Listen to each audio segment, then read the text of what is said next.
오늘 주시는 하나님의 말씀을 듣도록 하겠습니다. 미가서 6장 1절부터 8절까지의 말씀입니다. 우리 한 절씩 하나님의 말씀을 교독하겠습니다. 너희는 여호와의 말씀을 들을지어다. 너는 일어나서 산을 향하여 변론하여 작은 산들이 내 목소리를 듣게 하라 하셨나니 너희 산들과 땅의 견고한 지대들아 너희는 여호와의 변론을 들으라. 여호와께서 자기 백성과 변론하시며 이스라엘과 변론하실 것이라. 이르시기를 내 백성아 내가 무엇을 내게 행하였으며 무슨 일로 너를 괴롭게 하였느냐. 너는 내게 증언하라. 내가 너를 애굽 땅에서 인도해내어 종노릇하는 집에서 속량하였고 모세와 아론과 미리암을 내 앞에 보냈느니라. 내 백성아 너는 모압 왕 발락이 꾀한 것과 부올의 아들 발람이 그에게 대답한 것을 기억하며 시딤에서부터 길갈까지의 일을 기억하라. 그리하면 나 여호와가 공의롭게 행한 일을 알리라 하실 것이니라. 내가 무엇을 가지고 여호와 앞에 나아가며 높으신 하나님께 경배할까? 내가 번제물로 1년 된 송아지를 가지고 그 앞에 나아갈까? 여호와께서 천천히 순양이나 만만히 강물 같은 기름을 기뻐하실까? 내 허물을 위하여 내 맏아들을 내 영혼의 죄로 말미암아 내 몸의 열매를 드릴까? 사람아 주께서 선한 것이 무엇임을 내게 보이셨나니 여호와께서 내게 구하시는 것은 오직 정의를 행하며 인자를 사랑하며 겸손하게 네 하나님과 함께 행하는 것이 아니냐. 아멘. 네, 오늘의 설교 제목은 불평불만은 그만 감사합니다 라는 제목입니다. 여러분 다 아시는 내용이죠? 불평불만은 그만해야 되고 감사하는 거 다 아시죠? 그럼 설교하지 말고 그냥 내려갈까요?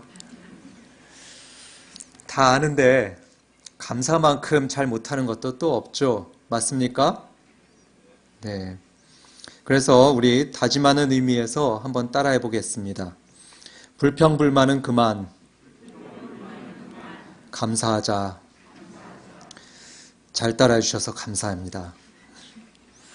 성도 여러분, 지금 우리가 다짐했던 대로 이 예배를 마치고 돌아갈 때면 지금 우리 모두 불평불만은 그만하고 감사하는 사람으로 변화되어서 가길 주님의 이름으로 축원합니다. 오늘 읽은 성경 본문의 배경을 먼저 설명드리겠습니다. 때는 기원전 800년경이었습니다. 이 당시 고대 이스라엘에는 사회적인 문제가 참 많이 있었습니다. 불공정하고 또 불법적인 행위들이 많이 있었습니다. 특히 그런 걸 누가 했을까요? 지금 시대에도 그렇지만 보통 그런 나쁜 짓들은 부를 쥔 자들, 권력을 쥔 자들, 소위 힘 있는 사람들이 그런 불의와 불공정한 일들을 많이 했었습니다. 미가서 6장, 7장, 2장에 보면은 이 사람들이 무슨 일을 했는지 그 악행들이 나타나는데 이들은 시장에서 사기를 쳤습니다. 그리고 폭행을 하기도 했습니다. 그리고 이스라엘 사람들, 그 힘이 약한 사람들 땅을 강제적으로 수용한 적도 많이 있었다고 합니다. 이 이스라엘 사람들에게 있어서 땅은 굉장히 중요한 의미를 가지고 있습니다. 오늘날 우리로 말하면 집, 직장, 이런 삶의 기반이 되는 그런 것이 이스라엘의 땅이었습니다. 그 땅에다가 사람들은 집을 짓기도 하고 또 농사를 짓기도 하며 대대손손 그 땅에서 먹고 살았습니다. 그런데 이런 땅을 빼앗겼다. 그것은 이 사람들이 소작농이 되는 것을 의미했습니다. 빚을 지는 것을 의미하기도 했습니다. 또 심지어는 노예가 되는 것을 의미하기도 했습니다. 한 가족에게 있어서 정말 큰 재난을 맞이하는 거죠. 그렇다면 사람들은 이거를 어떻게 해결해야 됐을까요?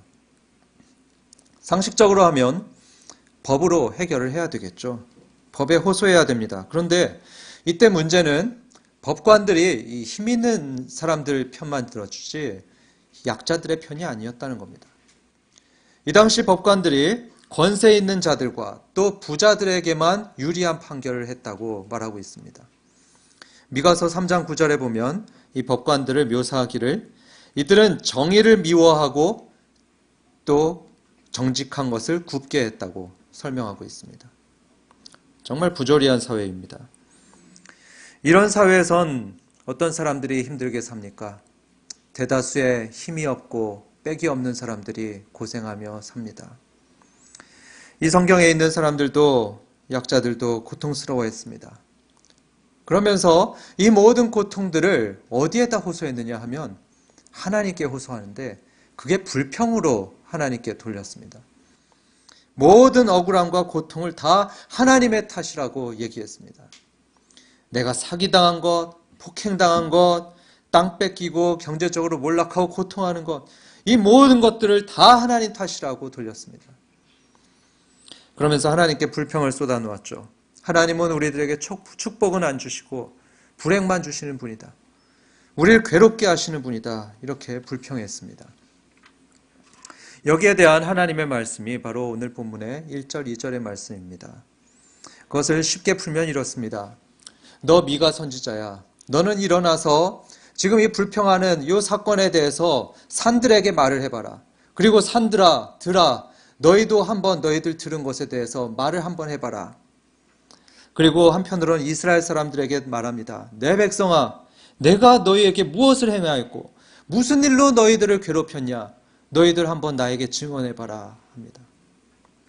이 말씀의 분위기는 바로 이런 거죠. 하나님께서 팔을 다 걷어붙이시고 너네 그래 나한테 그렇게 불평불만이 많은데 과연 너네가 맞는지 내가 맞는지 한번 따져보자. 이런 모습입니다. 그러면서 하나님은 그동안 이스라엘에게 베푸셨던 모든 은혜들을 다 말씀을 하십니다. 이스라엘 사람들의 그 모든 불평불만을 상쇄하고도 남는 엄청난 은혜들을 당신께서 베푸셨다는 사실을 이스라엘에게 상기시킵니다. 그 은혜들이 뭘까요? 많은 은혜들을 베푸셨지만 뭐니 해도 가장 큰 은혜는 하나님이 그들을 구원하셨다는 것입니다. 하나님의 구원의 은혜가 가장 큽니다. 4절을 한번 보겠습니다. 내가 너를 애굽 땅에서 인도해내어 종노릇하는 집에서 속량하였고 모세와 아론과 미리암을 내 앞에 보냈느니라. 여기서 하나님께서는 사람이 평생 갚을 수 없는 큰 은혜를 베푸셨음을 이렇게 말씀하고 계십니다. 어떤 은혜입니까? 그것은 종노릇하는 데서 풀어주는 것입니다. 그것을 속량이라고 표현했죠. 구해주셨다는 의미입니다. 이스라엘은 본래는 이집트에서 노예였던 민족이었습니다. 일제시대 때 우리 처지하고 똑같았습니다. 그래서 그때 우리 민족들이 강제징용당해서 노동을 착취당하고 심지어는 성도 착취당하지 않았습니까? 마찬가지로 고대 이스라엘인들도 이집트에서 노예가 되어서 정말 그들의 가진 모든 것들을 다 착취당했습니다. 이런 이스라엘을 누가 구원해내셨습니까? 누가 해방시키셨습니까? 누구입니까? 하나님이시죠. 하나님께서 100% 자신의 능력으로 이스라엘을 구출해내셨습니다. 여러분들은 쉽게 영화를 보셔서 그 모든 걸 아실 겁니다. 거기서 하나님은 어떻게 하셨습니까? 이스라엘 사람들을 구원해내시려고 이 이집트 땅에 10가지 재앙을 내리셨죠. 그래서 이스라엘 사람들을 나오면서 홍해바다를 주님께서 갈라주시고요. 그 홍해바다 속에는 이집트 군대들을 다 넣어가지고 몰살시키시며 이스라엘 사람들을 해방시켰습니다. 또 하나님께서는 이렇게 해방시키시기 위해서 4절에서 누굴 보냈느냐 말씀하시면 모세와 아론과 미리암을 보내셨다고 말씀하십니다. 여러분, 이 세 사람은요, 하나님이 정말 귀하게 여기셨던 영적인 지도자들이었습니다. 특히 모세로 말하자면 정말 하나님께서 보석과 같이 여기셨던 귀한 영적인 지도자였습니다. 이 사람 모세는 태어날 때부터 하나님께서 너무나 아름답게 보셨던 사람이고요. 그리고 그 사람의 모세의 인격과 믿음을 보고서 하나님은 정말로 마음에 들어 하셨습니다. 아마 예수님 다음으로 하나님이 가장 사랑하셨던 사람이 이 모세일 겁니다. 왜냐하면 이 모세는 그전에도 없었고 그 이후도 없었을 하나님을 대면해 봤던 사람이었거든요. 이런 모세를 하나님은 이스라엘을 구원하기 위해서 저 이집트 땅으로 보내셨습니다. 사실은 그 이집트 땅엔 모세를 죽이려는 사람들이 굉장히 많이 있었습니다. 파라오도 모세를 죽이려고 기다렸습니다. 그런데 이 땅에 이 귀한 인재를, 사랑하는 사람을 파견하신 것입니다. 그래서 하나님은 이 모세를 지도자 삼아서 이스라엘을 구원해내십니다. 이렇게 이스라엘은 하나님으로부터 정말 큰 은혜를 받았습니다. 자기들은 손 하나 까딱 안 하고 정말 노력도 하나 안 했는데 하나님이 훌륭한 지도자를 그들에게 주셔서 이들에게 자유를 주시고 구원을 베푸셨던 것입니다. 이외에도 하나님께서 이스라엘에 베푸셨던 은혜가 참 많이 있습니다. 5절의 말씀에도 한번 보겠습니다. 어떤 은혜를 주셨나 보면은 5절에 내 백성아 너는 모압 왕 발락이 꾀한 것과 보레 아들 발람이 그에게 대답한 것을 기억하며 시딤에서부터 길갈까지의 일을 기억하라 합니다. 이게 무슨 말이냐면 아까 이스라엘이 이집트로부터 이제 해방돼서 나왔다고 그랬죠. 나왔지만 그 약속의 땅 팔레스타인 땅에 가기까지에는 굉장히 많은 어려움들이 있었습니다. 그 길에는 사막이 있었고 광야가 있었습니다. 그리고 그 여정 가운데는 아주 호전적이고 싸움을 잘하는 민족들이 이스라엘을 막고 서 있었습니다. 참 어려운 노정이었죠. 하지만 이러한 가운데 하나님께서는 이 이스라엘 사람들을 위하여서 사막에서 물을 내셨습니다. 그리고 이들을 위하여서 구름 기둥과 불 기둥으로 지켜주시며 인도하셨죠. 그리고 또 하루는 이런 일도 있었습니다. 발람이라는 거짓 선지자가 일어났는데 그 사람이 이스라엘 민족들이 오는 것을 보면서 저주하려고 기다렸습니다. 그런데 저주의 말을 퍼부으려고 하는 그때 하나님께서 그를 막으셔가지고 도리어 그의 입에서 축복의 말을 이스라엘 사람들에게 하도록 그렇게 바꾸셨습니다. 또 하나님께서는 시딤에서부터 길갈까지의 일을 기억하라 이렇게 말씀하셨죠. 이건 무슨 사건이냐면 이스라엘이 시딤이라는 곳에서 길갈까지 이제 가나안 땅을 가기 위하여 약속의 땅을 가기 위해서 이렇게 여정을 가야 됐습니다. 이 길갈을 지나야지만 약속의 땅을 얻을 수가 있게 되는데요. 그런데 이 시딤과 길갈 사이의 그 여정 가운데 큰 방해물이 있었는데 그것은 요단강물이었습니다. 그 당시엔 이 물이 범람하는 시기라서 이스라엘 사람들은 거기 도무지 건널 수가 없었습니다. 불가능했죠. 그런데 이때 하나님께서는 이전에 홍해바다를 가르셨던 것처럼 이 요단강물도 가르셔서 이스라엘 사람들이 무사히 한 명도 놓치지 않고 다 그 길을 걸어갈 수 있도록 하나님이 길을 열어주셨습니다. 이렇게 하나님의 큰 여러 가지 은혜들을 입어서 기원전 700년경에 이스라엘 사람들은 그 약속의 땅에서 모두 다 자기 땅을 가지고 살아갈 수 있게 되었습니다. 이들은 다른 민족들의 식민지로 살지 않았습니다.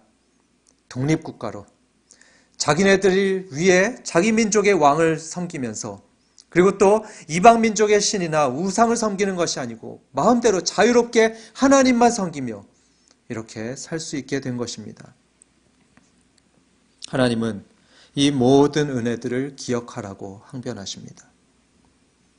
너희가 지금 경제적으로 조금 고통스러울지 몰라도 너희가 어쩌면 조금 고통스러울지 몰라도 적어도 지금 너희는 자유민 아니냐.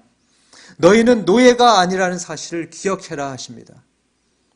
노예로 살던 너희들을 아무 대가 없이 내가 구출해내었고 너희를 축복하고 보호해주면서 너희들을 계속해서 안전하게 보호해서 왔었던 그 모든 은혜들을 기억해라 하십니다.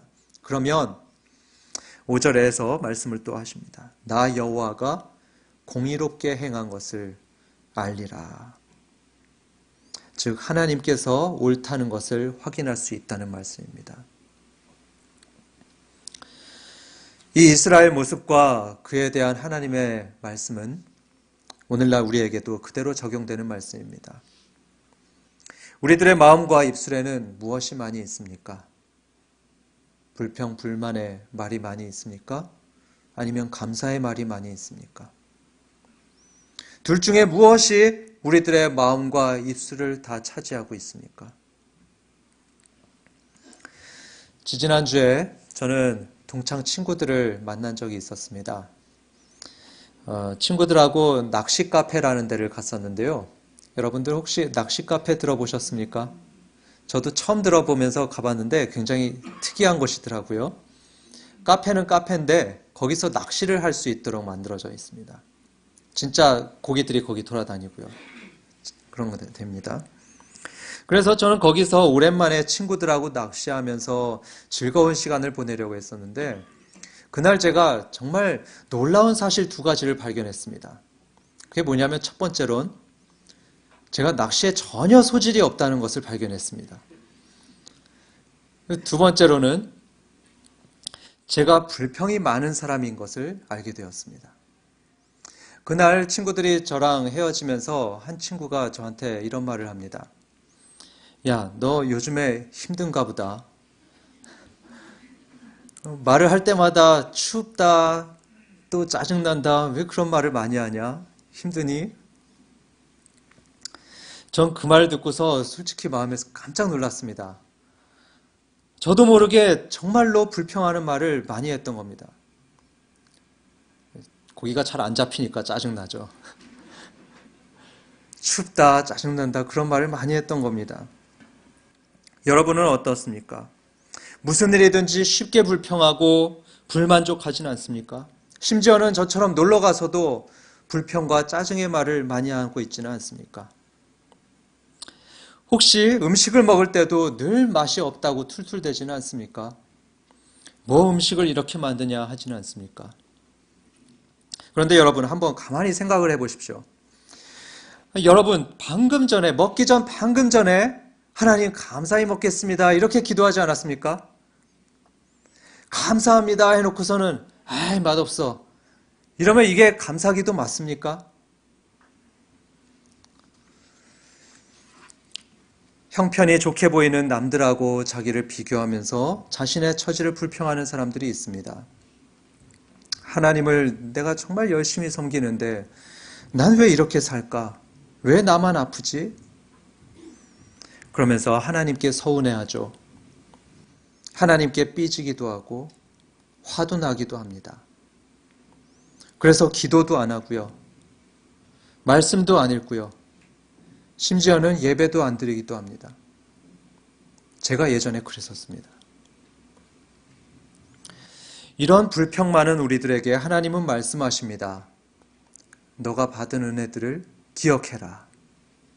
내가 너에게 거저준 은혜들을 기억해라 하십니다. 삶이 불만족스럽고 그 마음이 불평으로 쏟아져 나올 때 바로 그때 자기가 받은 여러 귀한 은혜들을 기억하라는 말씀입니다. 특히 여기 이 가운데 예수님 믿고 구원받으신 여러분들께 말씀드립니다. 여러분들은요, 다른 모든 은혜들도 다 기억해야 되지만 특히 죄에서 구원받은 은혜, 이건 늘 기억해야 됩니다. 여러분, 예수님 믿기 전에 우리는 어떤 사람들이었습니까? 본래 우리는 어떤 사람들이었습니까? 우리가 지었던 죄 때문에 구원받을 가능성이 단 1%도 없었던 사람들입니다. 두려움이 많을 수밖에 없던 사람들이었습니다. 죽으면 죽음과 동시에 내가 영원히 사라질까 봐 두려워했던 사람들이었고요. 또 죄 때문에 영원히 지옥에서 살까 봐 그래서 두려워했던 사람들이 아니었습니까? 어쩌면 이런 얘기에 거부감이 드는 그런 분들 계실지 모르겠습니다. 내가 무슨 큰 죄를 지었다고 그래? 난 죽을 만큼 큰 죄도 안 지었는데 하나님이 나를 지옥에 보내신다고? 이런 생각하시는 분들이 분명히 있을 겁니다. 그렇습니다. 여러분들 중엔 살인이나 강간 같은 소위 중범죄를 지은 사람들은 이 중에 거의 없을 겁니다. 그리고 자기 인생을 돌아볼 땐 그렇게 남들 앞에 자랑스러운 삶은 아닐지라도 적어도 난 지옥 갈 정도로 나쁜 인생은 안 살았어. 이렇게 생각하는 사람들이 있을 겁니다. 아마 그런 분은 자기가 죽으면 천국에 갈 거라고 믿고 있을 겁니다. 그런데 여러분, 이런 비유를 들고 싶습니다. 요즘에 9급 공무원도 되기가 그렇게 힘들다고 하죠. 맞습니까? 제가 9급 행정직에 합격한 어떤 분의 얘기를 들었는데요.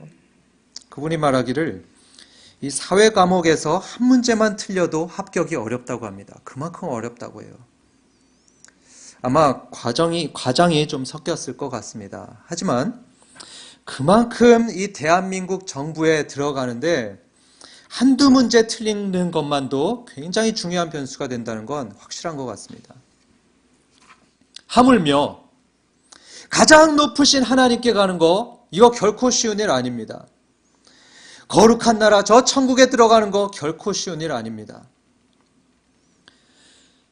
구약시대 때 하나님께서는 당신 앞에 나올 때 사람들이 자기 죄값을 다 지불하고 나와야 된다고 말씀하셨습니다.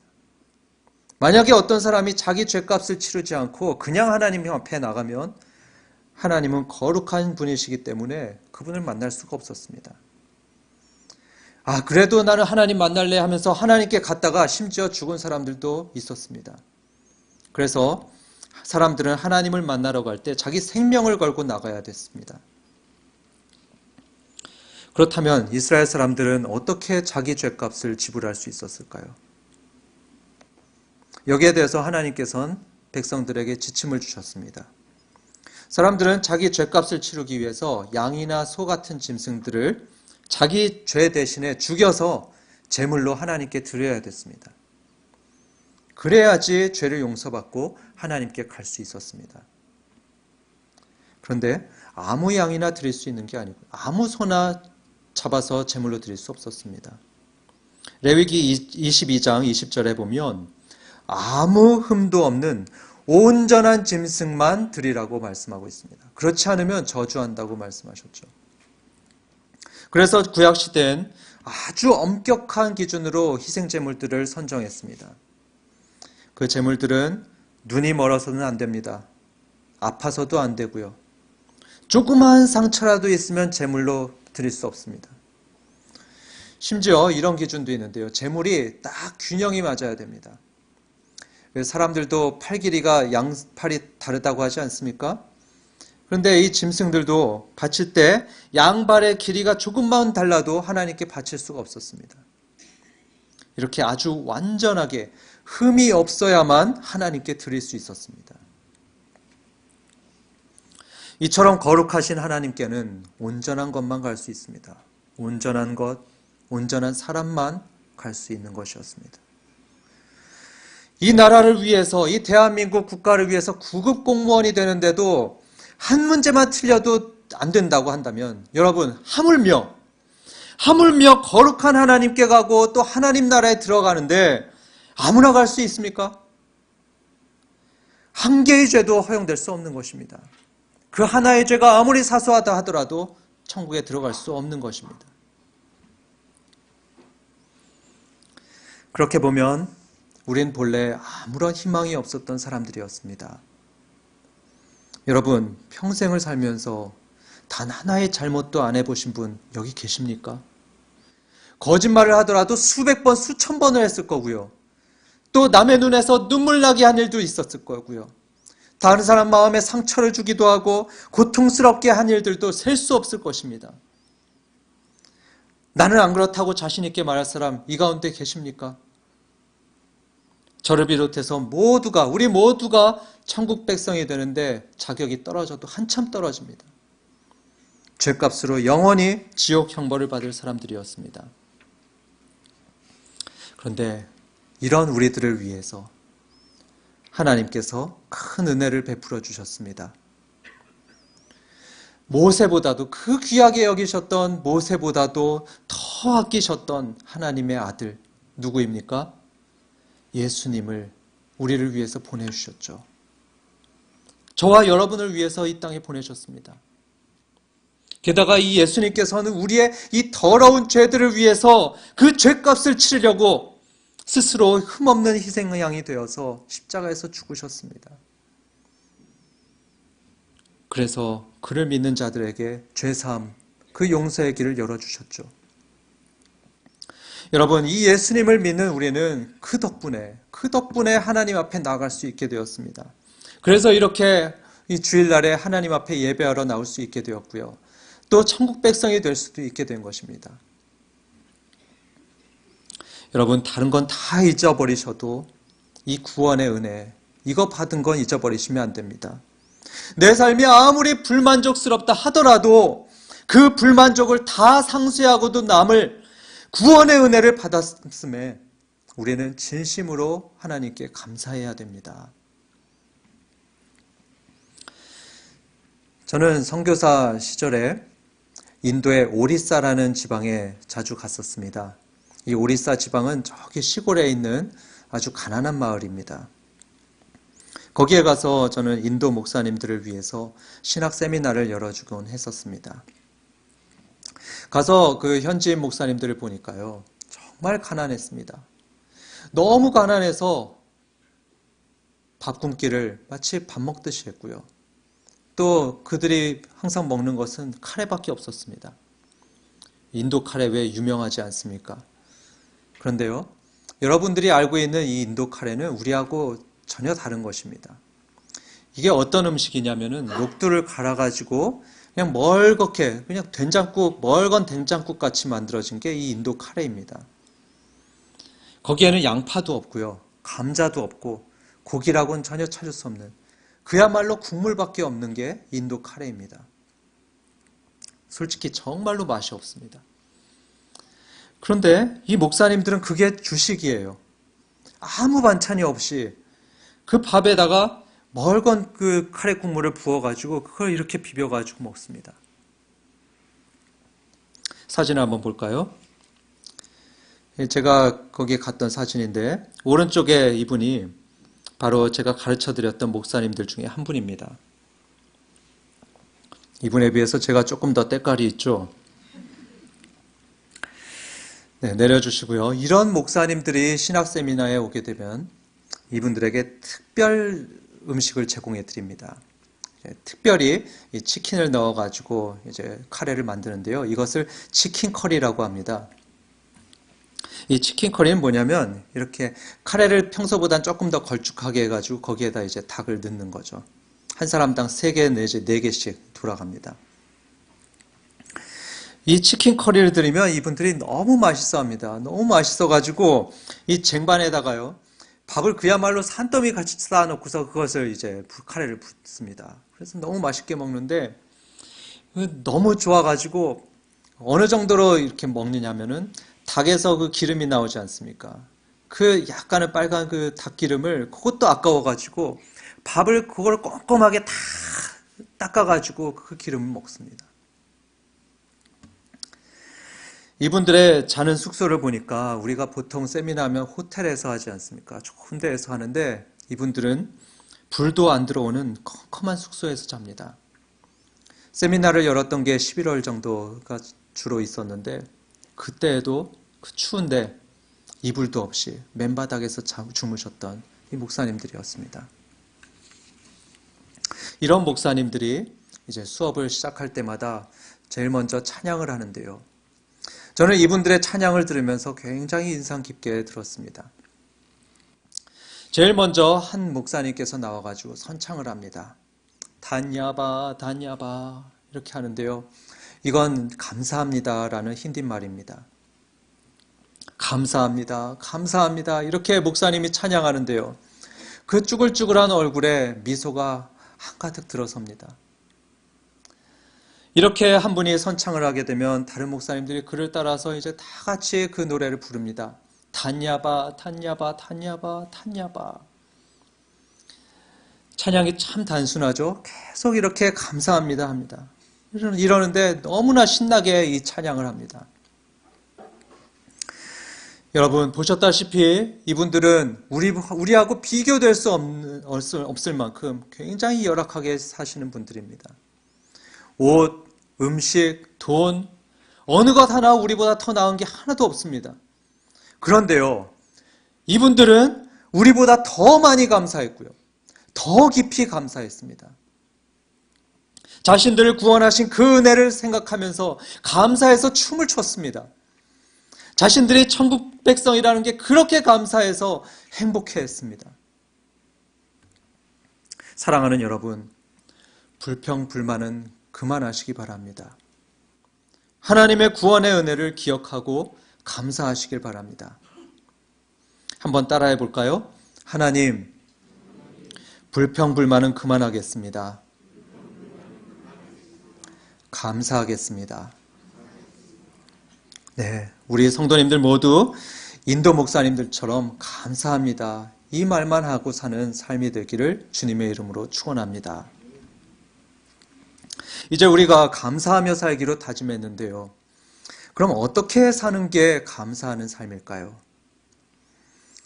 우리는 보통 감사한다고 하면 가장 먼저 이 교인들은 헌금을 생각하죠.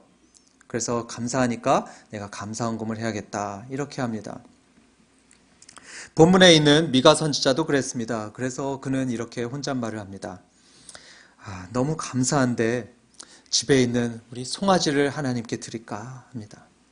근데 가만히 하나님의 은혜를 생각해 보니까 너무 적은 것 같습니다. 그래서 아니야, 양 1000마리 정도는 드려야지. 아니, 고급 기름 한 2000병을 드릴까? 이렇게 생각을 합니다. 그런데 이것도 자기가 구원받은 은혜를 생각하니까 여전히 부족한 것 같습니다. 그래서 7절에서 정말로 큰 것을 생각해냅니다.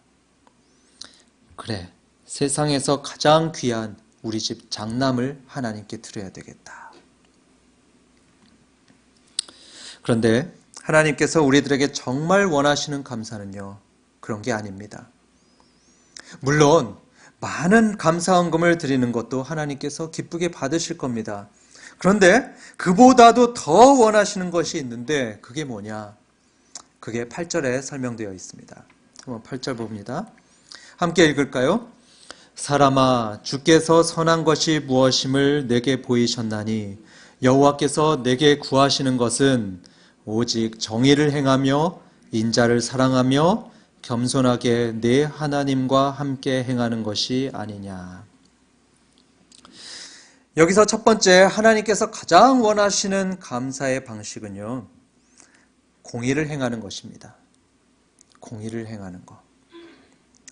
이 공의라는 말은 히브리어로 미슈팟이라고 합니다. 정의, 옳은 것이라는 뜻입니다. 특히 이 성경의 용례를 보면 공의라는 말은요, 약자들에 대해서 차별이 없이 공평하게 대하는 것, 이것을 공의라고 쓰고 있습니다. 그래서 하나님께서 당시 이스라엘 사람들에게 공의를 행해라 이렇게 하신 말씀의 뜻은 힘이 없고 무식한 사람들에게도 공평하게 해라. 그래서 불리한 판결 내리지 말고 이 약자들 없는 것까지 다 뜯어먹으려고 하지 말아라, 이런 뜻입니다. 그래서 우리 하나님 백성된 여러분, 돈이 없다고요? 사람을 대할 때 돈이 없다고 함부로 대하시면 안 됩니다. 돈이 있고 빽이 있는 사람한테는 편의를 봐주고 굽신거리면서 지위가 낮은 사람한테는 업신여기고 당연히 줘야 될 것도 미루면서 안 주고 심지어는 빼앗는 거, 그런 거 하면 안 되죠. 그건 하나님께 감사하는 사람의 바른 태도가 아닙니다. 우리 한번 따라해 볼까요?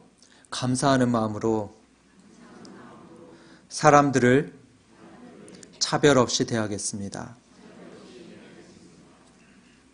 네, 그렇게 사는 저와 여러분 되기를 주님의 이름으로 축원합니다.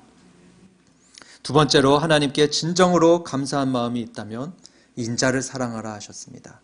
인자를 사랑하라. 인자를 사랑하는 게 도대체 무슨 뜻일까요? 인자라는 말인 히브리어 헤세드는 긍휼을 뜻합니다.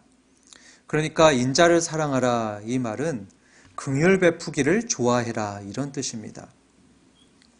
그래서 하나님께 진정으로 감사드린다면 어떻게 해야 되느냐? 사람들을 차별 없이 대하는 것도 필요하지만 또 불쌍한 사람, 그리고 도움이 필요한 사람이 보이면 그냥 두면 안 되는 겁니다. 도와달라고 할 때 도울 힘이 있는데도 안 도와주거나 무관심하면 안 됩니다. 긍휼을 베풀어야지. 그게 하나님을 진정으로 감사하는 사람입니다. 여러분, 하나님께 감사하십니까? 그렇다면 불쌍한 사람들을 도와주시기 바랍니다. 함께 따라해 보겠습니다. 감사하는 마음으로 긍휼을 베풀겠습니다.